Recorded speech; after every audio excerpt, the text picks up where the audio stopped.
But I also know that as we think about the use of data and information, we need to tread carefully in that area. I think what we don't want to do is roll something out that we haven't fully tested and understood what the second and third order effects might be.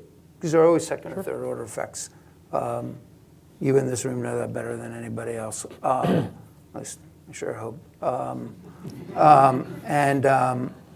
So what I think responsible companies and responsible policymakers need to do is figure out what is the sandbox that you in which you can play in and explore.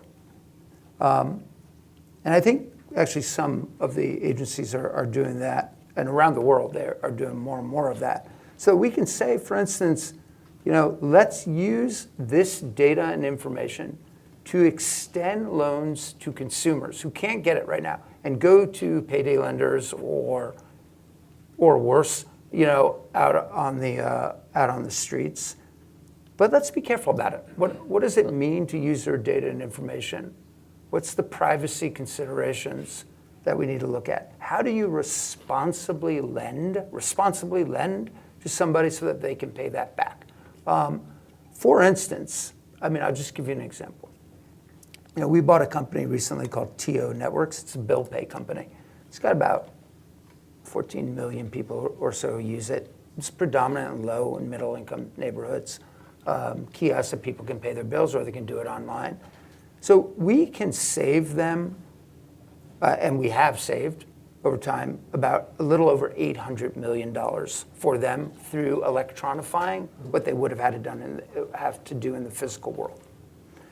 But to me, the more interesting thing is seeing the data and information on how responsible is somebody in paying their bills.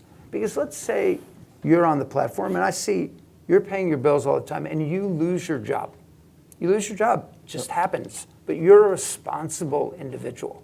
So how can we help you in that time frame that you're having issues? And we got to think about that, right? Because how do we use data and information in a responsible way? But if I know you're a responsible individual, and most people, and there have been academic studies on this, you probably let them, but no, you didn't, but I know you will at some point, where most lower income individuals, it isn't that their bills are higher than their income coming in. It is that the time frames are not aligned. And so you get yourself in trouble because the revenue coming in does not always equate to the expenses that need to go out. And I think there's somebody in the audience will. Yeah, all the time, right? I think of Americans, it's something like 50% of Americans only have $400 of savings. That is a huge wake-up call here because $400 savings is nothing. Your car breaks down, a medical thing, whatever it may be. Like, how do you get by in that emergency? But if somebody knows you, and how do we know somebody? It used to be, we used to all be in the same neighborhood and we used to all know each other and it was like, the old-fashioned days and all that, but those old-fashioned days are not there anymore. Like, it's here today what we have. So the way we know people really is through data and information, I think. It's got to be used responsibly, responsibly, and everyone has to trust that that's going to go on. And there's a lot of fear about unknowns and that kind of thing, but if I know you and can responsibly lend you that money to get you through that inconsistency in cash flow, incredible value add. Same with working capital on small businesses, exactly the same.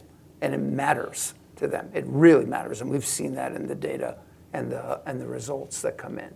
So I do think a partnership and a willingness to lean in together on that, I actually believe can make a huge difference in the populations that most need it, and are most upended in what's happening in our world today.